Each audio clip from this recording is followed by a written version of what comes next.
आश्रम के सभी बच्चे जब दूसरे कामों में लगे होते थे तो एक बच्चा एक कोने में बैठा चुपचाप अपने आप में खोया रहता था। वह अक्सर किसी से भी ज़्यादा बात नहीं करता था। आश्रम की सभी जिम्मेदारियां पूरी करने के बाद जब सभी बच्चे पूरे दिन की घटनाओं की चर्चा करने लगते, वहीं पर वो शांत रहने वाला बच्चा एक बरगद के पेड़ के नीचे बैठकर ध्यान करने लगता था। सभी बच्चों को आश्चर्य होता था क्योंकि उस शांत बच्चे का कोई भी दोस्त नहीं था। वो अक्सर आश्रम में अकेला ही घूमता रहता था। ये देखकर उसके गुरु को बड़ी प्रसन्नता होती थी। उन्हें लगता था कि कोई तो है आश्रम में जो मौन यानी कि चुप रहने की ताकत को समझता है, उसके महत्व को समझता है। आश्रम के बारे में जब भी कोई निर्णय लेना होता था, उस शांत बच्चे की राय जरूर लिया करते थे। लेकिन यही बात गुरुजी के एक दूसरे शिष्य को बड़ी खटकती थी। गुरुजी का वो प्रिय शिष्य बनना चाहता था, इसलिए वो गुरुजी के सामने दूसरे बच्चों के कामों में कुछ ना कुछ कमियां निकालता रहता था, जिससे गुरुजी उसे महान समझने लगे। अक्सर वह अपनी जिम्मेदारियां पूरी तरह से निभाने का दिखावा भी करता था। चाहे उससे कोई सलाह मांगे या ना मांगे, लेकिन वो फिर भी अपनी सलाह देता रहता था। वो बहुत ही वाचाल शिष्य था और आश्रम के दूसरे सभी बच्चों में बहुत प्रसिद्ध था, क्योंकि वो सबसे हंसी मजाक करता रहता था और उन्हीं से दिन भर बातें करता रहता था। इसलिए उसकी सबसे दोस्ती हो गई थी। लेकिन जब आश्रम के गुरु उसकी राय ना लेकर दूसरे बच्चे की राय लेते थे, तो यह बात उसे बड़ी खटकती थी। उसे ये लगता था कि वो उन दूसरे बच्चों से ज़्यादा बुद्धिमान है, लेकिन गुरुजी फिर भी उसकी तरफदारी करते रहते थे। ऐसा नहीं था कि गुरुजी को उस शिष्य के स्वभाव के बारे में पता नहीं था, लेकिन गुरुजी उसे अपने तरीके से सीख देना चाहते थे, ताकि उसकी ज़्यादा बोलने की आदत, दिखावा करने की आदत, दूसरों में कमियां निकालने की आदत हमेशा के लिए ख़त्म हो जाए और वो मौन रहकर ध्यान की गहराइयों को छू पाए। वो किसी तरीके से उस वाचाल शिष्य को एहसास कराना चाहते थे कि चुप रहने से ही उसे असीम सत्य को जाना जा सकता है। उसे विराट का एहसास चुप होकर ही किया जा सकता है।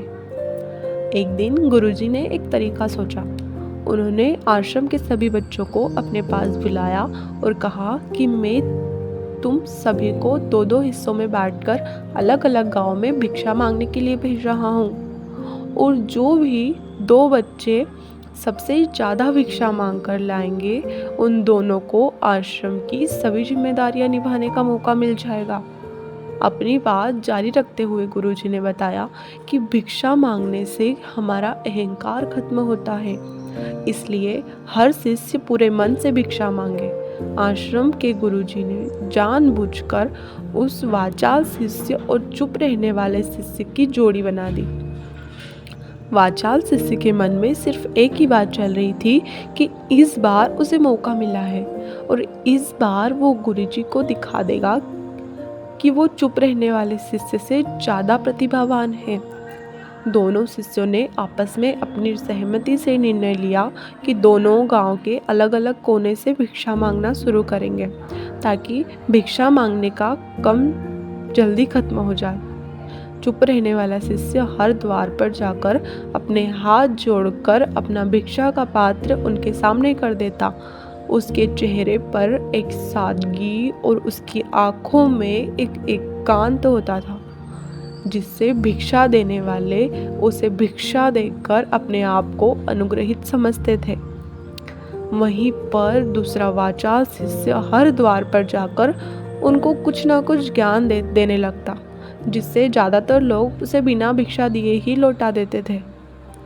पूरे गांव में भिक्षा मांगकर जब दोनों गांव के बीच में मिले, तो वह शिष्य ने देखा कि चुप रहने वाले शिष्य के पास उससे दुगुनी भिक्षा है। यह देखकर उसे मन ही मन बहुत ठेस पहुंची।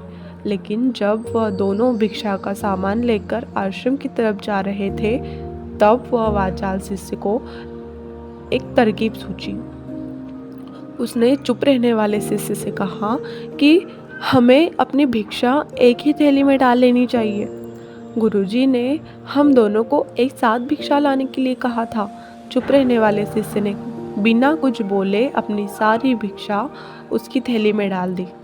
वाचाल शिष्य मन ही मन बहुत खुश हो रहा था कि अब गुरुजी को ये पता ही नहीं चलेगा कि ज़्यादा भिक्षा हम में से किसने मांगी है। उसे लग रहा था कि गुरुजी मुझे इससे कम प्रतिभावान समझेंगे, इसलिए उसने तरकीब लगाई। सभी शिष्यों के आने के बाद संध्या के समय जब सभी की भिक्षा तो ले ली गई, तो इन दोनों शिष्यों की भिक्षा सबसे ज़्यादा निकली। गुरुजी ने इन दोनों को अभिवादन करते हुए आश्रम के सभी बच्चों के सामने उनके पीठ थपथपाते हुए उन्हें मुबारकबाद दी और कहा कि मैं आश्रम का कार्य तुम दोनों को नहीं सौंप सकता, इससे आपस में मतभेद होने का खतरा रहता है। इसलिए तुम दोनों में से जो ज़्यादा भिक्षा लेकर आया था, आश्रम की जिम्मेदारियाँ उसे ही सौंप दी जाएगी। जब उन्होंने उनसे पूछा कि तुम में से ज़्यादा भिक्षा कौन मांग कर लाया था, तो वाचाल शिष्य ने कहा कि गुरुजी, मैं इससे दुगुनी भिक्षा मांग कर लाया था, लेकिन मुझसे तो गलती हो गई कि मैंने वो दोनों भिक्षा एक ही थैली में डाल दी। मुझे नहीं पता था कि आप ऐसा निर्णय लेने वाले हो, और ना तो मैं अपने भिक्षांगत थैला अलग ही रखता। इस पर गुरुजी ने चुप रहने वाले शिष्य से पूछा कि क्या तुम इसकी बात से सहमत हो? क्या तुम इससे कम भिक्षा लेकर आए थे? यह सुनकर चुप रहने वाला शिष्य ने कहा कि गुरुजी, मेरे पास ऐसा कोई साधन नहीं है जिससे मैं ये साबित कर पाऊँ कि मैं इससे ज़्यादा भिक्षा लेकर आया था। असल में ये उल्टा बोल रहा है।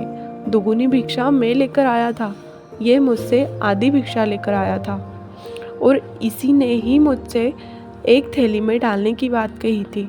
आश्रम से कुछ ही दूरी पर एक पहाड़ी थी जिसके पीछे सूरज अभी संध्या के समय ढल रहा था।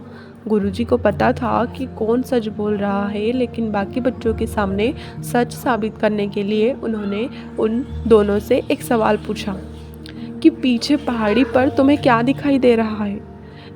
ये सुनकर वाचाल शिष्य झट से बोल पड़ा कि गुरुजी, पहाड़ी के पीछे सूरज अपना रंग बिखेर रहा है, आसमान में ललिमा छाई हुई है, ये बहुत ही सुंदर दृश्य है। वो तो और भी बहुत कुछ कहना चाहता था, लेकिन गुरुजी ने उसे चुप करते हुए दूसरे शिष्य से जवाब जानने के लिए जब उसकी तरफ देखा तो उसकी आंखों में आंसू भरे हुए थे। श्रद्धा, भक्ति और प्रेम से उसकी आंखें भर आई थी। गुरुजी को उससे पूछने की ज़रूरत ही नहीं पड़ी। गुरुजी ने सभी बच्चों को संबोधित करते हुए कहा कि मैंने सवाल किया था कि पहाड़ी के पीछे तुम्हें क्या दिखाई दे रहा है। ज़्यादातर लोगों को यही दिखाई देगा कि एक सुंदर सा दृश्य है, लेकिन मज़े की बात यह है कि सुंदरता बोलकर नहीं बताई जा सकती, उसे महसूस किया जा सकता है, और सामने वाला उसे सुंदरता को अपनी आँखों में देख पाता है। चुप रहने वाला शिष्य की तरफ इशारा करते हुए गुरुजी ने कहा कि असल में सुंदरता इसी बच्चे ने दिखाई है। दूसरे बच्चे ने सिर्फ सुंदरता की व्याख्या की है, लेकिन इसने वास्तविकता में उसे सुंदरता को महसूस किया है। अपने आप को ऊंचा दिखाने की सभी कोशिशें नाकाम होती। देख, वाचाल शिष्य वहीं पर फूट फूट कर रोने लगा। उसको चुप करते हुए गुरुजी ने कहा कि बेटा, मुझे पहले से ही पता था कि तुम झूठ बोल रहे हो, लेकिन मैं तुम्हें उस झूठ का एहसास कराना चाहता था। सभी बच्चों को संबोधित करते हुए गुरुजी ने बताया कि शब्द दाल की तरह होते हैं। हमारे ज़्यादा बोलने की वजह से बहुत सारी समस्याएं पैदा हो जाती है। जब कोई आदमी एक बात को बढ़ा चढ़ाकर बोल देता है तो उसे सिद्ध करने के लिए उसे शब्दों के जाल में फंसा चला जाता है, और इसी वजह से अंतर्मुखी होने की बजाय वह बहिर्मुखी होता चला जाता है। वहीं पर जो भी व्यक्ति को अपनी अंतर यात्रा करनी होती है, उसे सबसे पहले चुप रहना सीखना होता है। ज़रूरत से ज़्यादा बोलना या फिर हर वक्त बोलते रहना, ये सब हमारी अंतर यात्रा से बड़ा बन जाता है। जब आप चुप रहने का अभ्यास करते हो तो आप अपने साथ वक्त बिताने लगते हो, जिससे कि आप अपने एकांत को जान पाते हो। और एक बार अगर मन में एकांत स्थापित हो जाए तो आपकी आंखों में, आपके चेहरे पर वो सादगी, वो एकांत, उसे स्पष्ट की झलक, सब कुछ सामने नजर आने लगता है। कुछ साबित करने को नहीं रह जाता, कुछ बताने को नहीं रह जाता। जब कुछ सब कुछ आंखों में ही दिखाई देता है। चुप रहने वाले शिष्य की तरफ इशारा करते हुए गुरुजी ने कहा कि अभी जो दृश्य इस बच्चे ने देखा वो ज़्यादा बोलने वाले आदमी कभी नहीं देख पाएंगे। अपनी बुद्धि से तर्क पे तर्क करते रहेंगे कि उसे क्या दिखाई दे रहा है, लेकिन उससे वह महसूस कुछ भी नहीं कर पाएगा। उसे दिखाई दे जाएंगे पहाड़, सूरज या फिर उसकी ललिमा, लेकिन उस सुंदरता को, उस विराट को, उसे अद्वैत को कभी नहीं देख पाएगा। अगर चुप रहने की कला सीखनी है तो तुम्हें सबसे पहले एक बात ध्यान रखनी होगी कि तुम्हें किसी को भी प्रभावित करने की कोशिश नहीं करनी है। ज़्यादातर लोग इसी वजह से ज़्यादा बोलते हैं क्योंकि वो दूसरों को प्रभावित करना चाहते हैं, अपने आप को साबित करना चाहते हैं, और उसे साबित करने के चक्कर में वह शब्द के जाल में फंसते चले जाता है और धीरे धीरे वही उनकी आदत बन जाती है। अगर कोई व्यक्ति दूसरों को प्रभावित करना चाहता है तो कितने लोगों को प्रभावित कर पाएगा? उसकी भूख बढ़ती ही जाएगी और वही संसार में सभी को कभी भी प्रभावित नहीं कर पाएगा। इसलिए ये समझने की बात होती है कि बहिर्मुखी होने की बजाय हम अंतर्मुखी होकर अपने आप को समझ सकते हैं। अपनी बातों को ख़त्म करते हुए गुरुजी ने कहा कि अपना आखिरी संदेश दिया। उन्होंने बताया कि अगर कोई व्यक्ति ज़्यादा समय तक चुप नहीं रह सकता तो उसे थोड़े समय से अभ्यास करना चाहिए। दृढ़ निश्चय लेकर किसी व्रत की भांति जीवन में कुछ समय या फिर हफ्ते में कुछ समय या फिर एक दिन चुप रहने का अभ्यास ज़रूर किया जाना चाहिए। इससे हमारी चुप रहने की आदत धीरे धीरे खुद ब खुद पनपने लगती है, क्योंकि एक बार जब हम चुप रहने लगते हैं तो हमें चुप रहने का आनंद पता चलता है। उसके बाद हमें प्रयास ही नहीं करना पड़ता, बल्कि हमारा मन आनंद की तरफ अपने आप में बढ़ता चला जाता है। चुप रहने की कला सीखने के बाद आपकी बुद्धिमानी और आपकी स्पष्ट दोनों में बहुत ज़्यादा फायदा होता है।